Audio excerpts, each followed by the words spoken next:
Hello, lovers. Welcome back to the Delicious Podcast, a community of learning, inspiration, growth, and becoming the best version of yourself. My name is Mrs. Joy Ugochukwu, your host. I'd like to send out a special shout out to everyone who has been a part of this community from the onset to this very moment. And to our first time subscribers, you are welcome to the family. Also, to everyone who liked, dropped a comment, and also shared our last video, I want to say a big thank you and I love you. If you are yet to subscribe to our YouTube channel, please do well to do that. Also like and drop a comment on this very video. God bless. Sometimes life can be unpredictable and may push us to an undesired place or position in life. This could be as a result of a major heartbreak, a major loss in life, health crisis, a major shift in life, or unplanned circumstances or crisis. Now imagine the victims of the recent killing in Benue State of Nigeria. Now the question is, what do you do when life forces you to start over? What do you do when life presses the reset button? So on today's episode, we'll be discussing on the topic reinventing yourself when life forces a reset. Now let's look at what reinvention means. So I wrote down that reinvention is the action or process through which something is changed so much that it appears to be entirely new. It is the act of undergoing a significant change, creating a new identity, or redefining the existing one. Also, I wrote down the last point is that is about shading off the old skin, embracing a new perspective, and ultimately becoming the best or a better version of yourself. And that is the aim of this podcast. So I want us to bear this in mind that the worst thing that can ever happen to a man is to resist change, transformation, or growth. So when life forces you to reset, what you have to tell yourself is that, okay, this is the time for me to become better than who I was yesterday. Now, even the scripture encourages change. When you look at the scriptures in Ephesians chapter 4, verse 23, and also in Romans chapter 12, verse 2, this encourages us to change.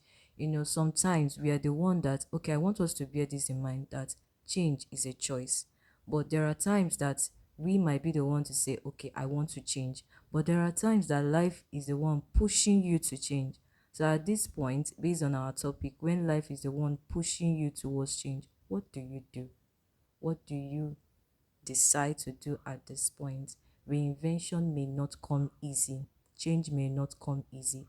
But I want us to be encouraged towards that the aim of that reinvention is for you to become the best and a better version of yourself. And also moving further, I want us to bear this in mind that the competition is not with your next neighbor. The competition is with who you were yesterday. You have to keep growing, you have to keep transforming, you have to keep becoming so you get to that perfect picture of who God wants you to become. All right. So I want us to bear this in mind, what I wrote down on my note, and it's when you are working towards change, you have to bear this in mind. You don't have to keep your eyes or your focus on what was yesterday. The scripture says something in Isaiah chapter 43, verse 18 to 19. It said, remember ye not the former thing. You have to keep your eyes onto the goal, not where you are coming from, but where you want to see yourself in. Now, moving further on this, I would like to share a story on this topic. This is about a man, a wealthy man at that. He had two sons, but he had a favorite son, and the wife had a favorite son, which was the other son. So it happened that this man was getting old and he wished to will out his assets. So knowing that this man was wealthy and well-to-do, he had a lot of properties, he had a lot of investments, he had a lot of companies, he had a lot of assets. His children were rest assured that life was going to be easy because of the achievements that their father had in life. So on this time, at this very time, this man, knowing well that he was waxing old and might die at any point, wanted to test his favorite son for the last time and also will out his access to this favorite son. So on this very day, he called this son of his into the room and told him, I want you to do this particular thing for me. So he asked the son to go get him his favorite meal. So the son, who was always after his father's happiness, went out immediately without questions. The father told him, when you come back, I have something to discuss with you, but I need you to go and get this immediately. So he rushed out to just go and get what his father desired at that point. Then the wife, as women will always do, they will always know that something fishy is about to happen. So she was eavesdropping on that very day and overheard what the father had asked the son to do. So in her calculation, she was like, this thing will not just be an ordinary meeting. Something might be about to happen. Something is about to happen. So she called her favorite son. Remember that she had her own favorite son, and the husband had his own favorite son. As the woman of the house, she had everything in the house and she was in charge of the kitchen. So she called this her favorite son and said, come, there is something about to happen and I don't want you to miss out from this blessing. So she called his son and said, sit down. I know my husband and I know the things that he would like to eat. So she went to the fridge, opened the refrigerator, brought out the meat, a fresh meat, and brought out the ingredients and prepared a delicious meal for the husband and gave this particular son. And something also was significant about this man. This man, who was old, was also blind. So the only way he could identify his favorite son is from either his voice or from touching him. So that moment, they had an advantage. The wife had an advantage over that circumstance. So she gave this son of hers that meal and said, go and take it to your father and hear what he has to say. So on this other, why they were also doing this, the favorite son of his father was also out there going around. He went to the best restaurant in the city just to get the meal that the father would enjoy. But with the traffic of the city and everything, before he could even come back, the brother has already sealed off everything with the father. So why the other son was out there looking and preparing for what the father has sent him for, the other son was also in the plan with the mother. Sorry. So while they were in this room, this other son, knowing fully well that the father can identify him by his voice, refused to talk and put on one of the best clothes his brother would always wear. So when he wore this, the father was like, ah, you were so fast. I didn't know that you would take this. He said, okay, no problem. And he just dived in. And then after enjoying the meal, the father really enjoyed the meal. And while he was there, he has already called his lawyer into the meeting. So he told the lawyer to will all his assets to this particular son, not knowing that this was not the son that he had in mind. Remember, so before this son of his could come back, everything has already been sealed off. The lawyer had left and everything had gone the way the wife had planned. So when he stepped in, that was when the father realized that he had made a big mistake and has willed it to the one he didn't wish for. All right, this is the story of Esau and Jacob. So something happened after this incident, like we knew. He deceived his father and took the asset. In a short time, the father passed out. And because of the threat that he faced, he was so scared that he was going to lose his life. He had to run away from the house and left everything behind. So why life has already pushed him to a reset. He had everything, he had received everything, but he didn't get it the right way. He went into a deceitful plan with his mother, and yet he could not even access those things that his father has given to him. So at a point, just like the Bible gave us, he decided that this life was not the life that he would wish for. It's not the life that he wants to live. Imagine having everything and yet you can't access those things that you were given. So he made a choice that he wanted to change. And remember when I told us that reinventing yourself has to do with a change of identity. He started by changing who he was. He asked God for a change of name. And that was when God came in and changed everything about his generation. And that was where Israel was bettered. And you see, the blessings followed him all the days of his life. He started with nothing, but God blessed him and increased him on all sides. So that's the significant thing about reinventing yourself. You don't just change, you have to make the choice of starting it and doing it a better way. That's the only way you can get the goal. Remember, I said something earlier. I said that the competition is not with your next neighbor, it is with who you were yesterday. Also, I would like to share a personal story that's with myself. Growing up, I I was so timid. And then before the death of my immediate elder sister, I didn't have any reason to defend myself. She was always there to defend me. So when she passed on, it dawned on me that life was not going to be easy for me. The bullying became worse and worse, and every day that passed, it became something so much of me that I could not even find a way to come out of it. So at the time, this continued actually. This act of being bullied continued from my primary school when I lost my elder sister till when I got to the secondary school.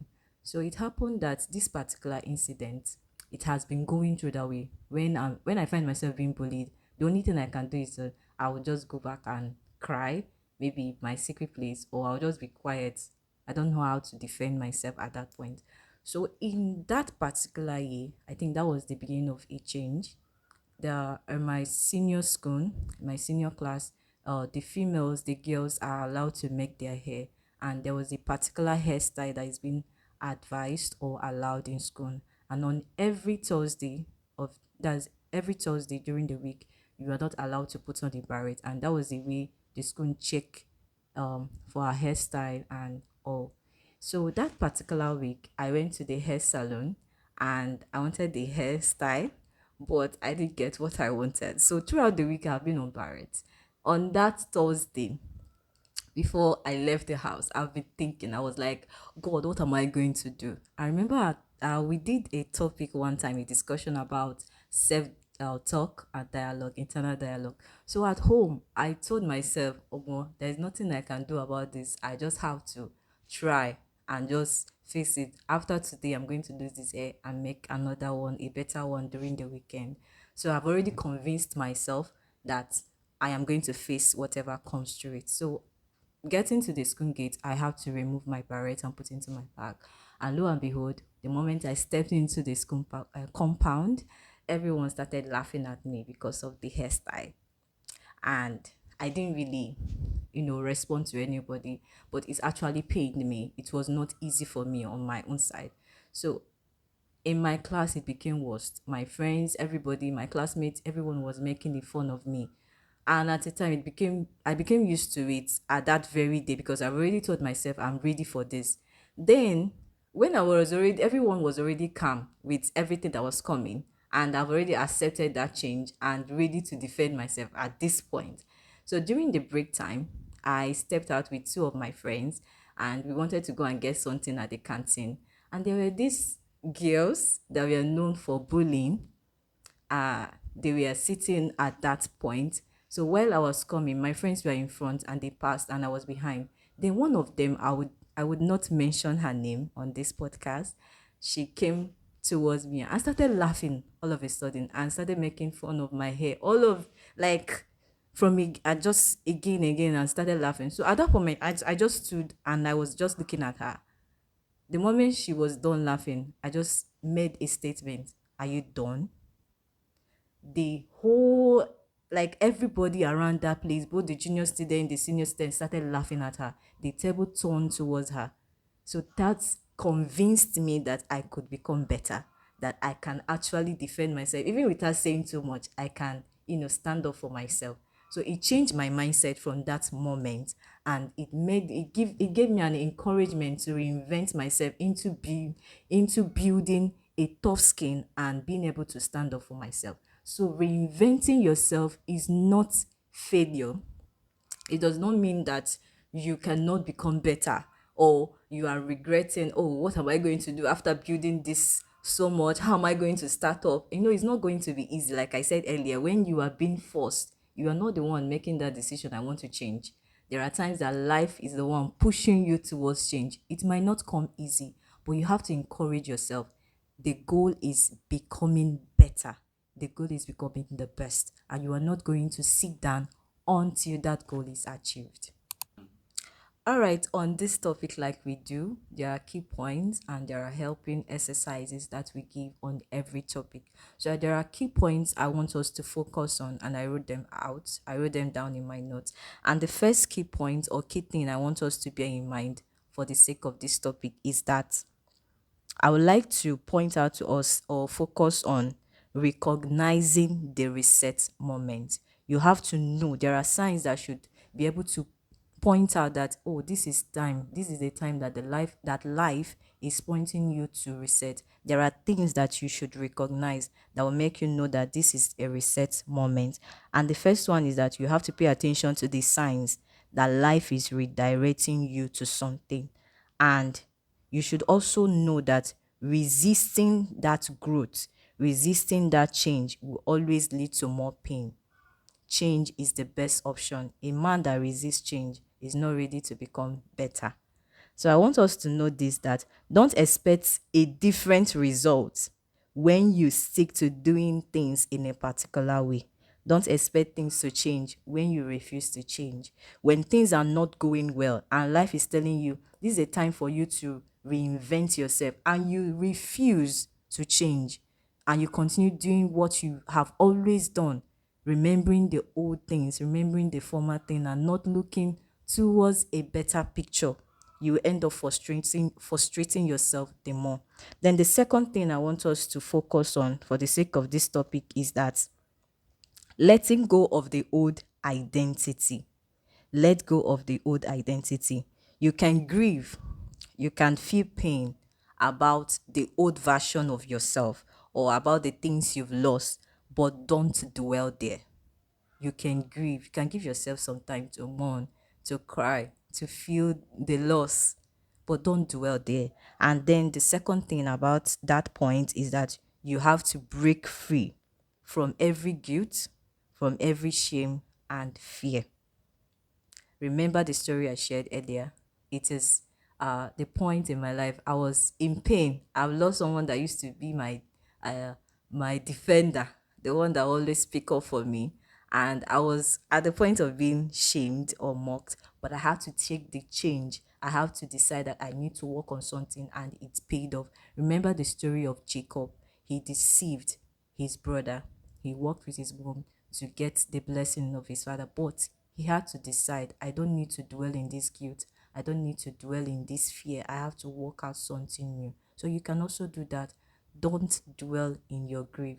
Make a change from this moment. All right. So the third thing I want us to have in mind, the third key point or key thing I want us to bear in mind on this topic is that you have to embrace the in between season. Life, like I said earlier on this podcast, that there are times that life will come with things that you never imagined, but you have to embrace it. You have to open up yourself to embrace whatever comes in life and build a tough skin. So why it is not okay for you to change, you have to accept it, that it is necessary that I grow. Growth is necessary, and also you have to build a tough skin. Note this: growth is necessary, it is continuous, change is continuous, and you have to develop a tough skin towards everything that life throws at you. All right. Then the fourth thing is that there are tools for you to reinvent yourself. The fourth thing I want us to bear in mind for the sake of this topic is the tools for reinventing yourself. When life forces you to reset, there are things that you have to use or instrument, a guide that I have also used and it helped me, that I believe that when you use them, it can also help you. The first tool is having a journal or a diary. You can work with that. You can take note of your daily activity. You can, start reinventing things by jotting down how your day or what you plan to do with the next day or the next moment. And then the second tool is new routines. Create a new routine that, remember that you cannot find a different result when you continue or stick to a particular way you do things. You have to create new routine. If this one is not working, let me try this one and see the result. Okay. Then the third thing, the third tool towards reinventing yourself is support systems. Now, this is a community, we do more of teaching and learning, but I want to encourage you that if you have anything or maybe a challenge that you want to share, you can send to us on our email at the podcast at gmail.com. You can send it and then we will talk about it as a family. This is a support system.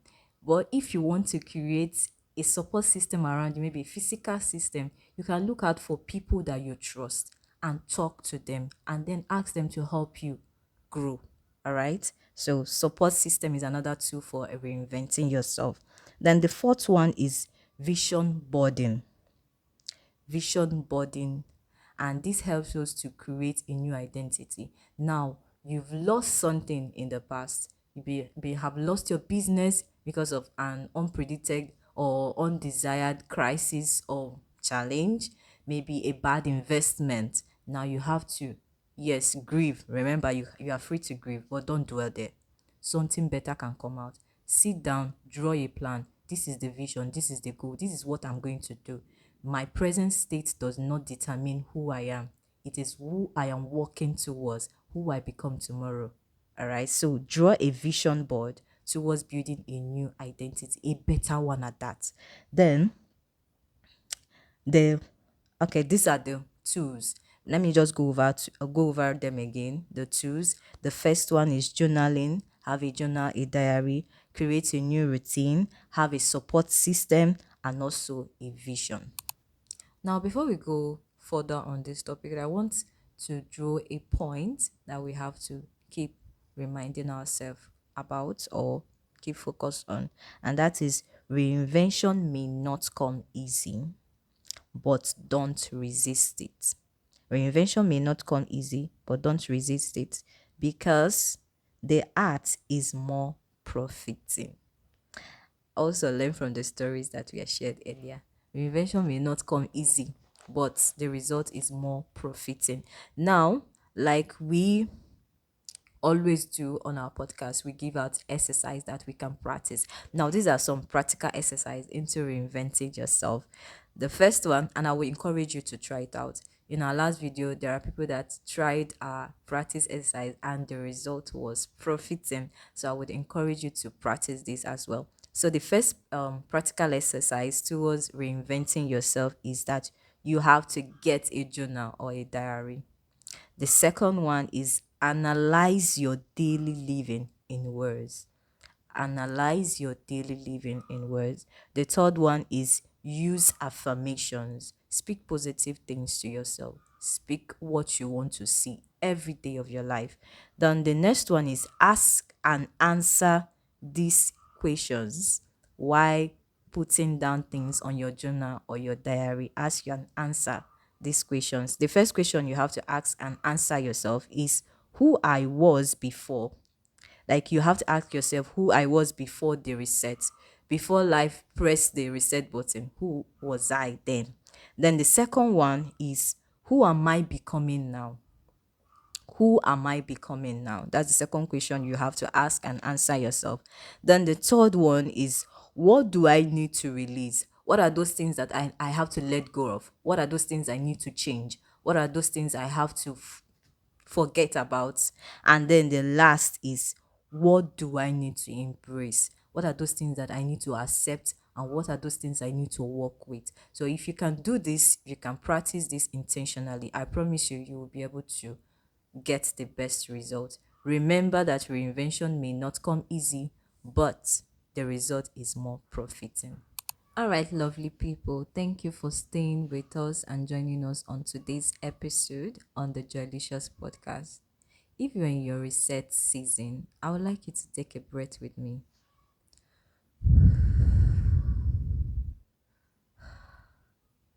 And I want you to know that it is your chance to becoming more powerful and even a better version of yourself. Remember that the goal is becoming the best of you. So please don't forget to subscribe, like, drop a comment, and also share to your loved ones. Till we come again, stay joyliciously, keep growing. I love you. Bye.